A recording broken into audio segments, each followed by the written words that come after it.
Hello guys, yung i-vlog natin ngayong araw tungkol sa Ventosa. No, ito ay isang tradisyonal na pamamaraan sa pagpapagaling ng ating sakit. Ito ay makakakuha ng mga panuhot sa ating katawan. Tingnan nyo, gamit lang ang baso. No? Sana maganda sana yung kawayan, bulo kung meron, pero sa atin improvise ito guys, ito ay baso. So lagyan natin ng apoy, din ilagay sa likod. So ganyan lang siya guys, ka simple ang pagkakagawa.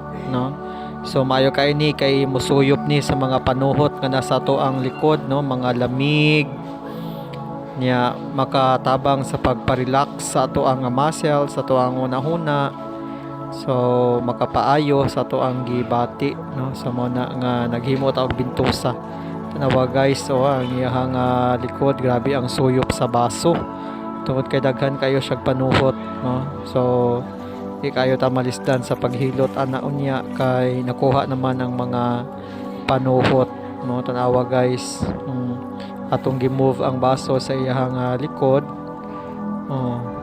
So sa mga gusto ini guys, nagadawat ta og home service, sa gusto nga magpa-Ventosa.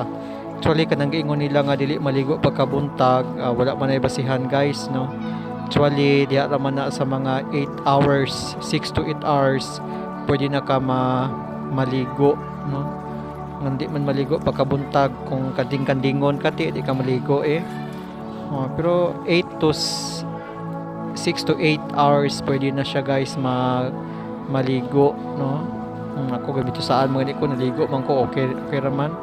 So nice kayo ang tulog ana guys, kay makuha ang mga panuhot sa to ang mga kalawasan. Sa kanindot sa tulog dili na ta makapanguhit pa ana guys, sa daw. Kay kagwapo sa tulog, So ana nya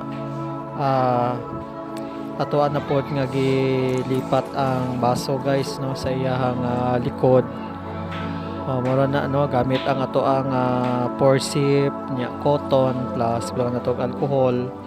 So muna ang ato ang gibuhat guys, nya indot kayo ato ang tulugan na atong paminaw, maka-relax tungod sa pag suyop sa mga panuhot na nasa ato ang likod.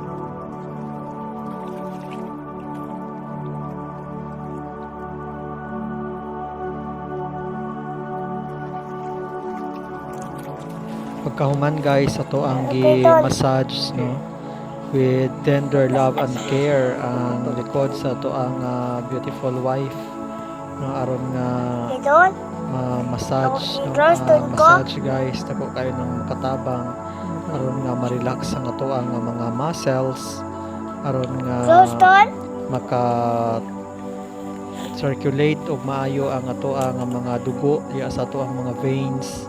Kinahanglan gud guys, nga mamahimo ta aware sa mga points nga ato ang ginapislit tungod kay kana nako kayo og katabang. So for now kana lang guys, salamat sa inyong pagtan-aw. Sa mga magpa-home service, open kayo ta. Good luck and God bless.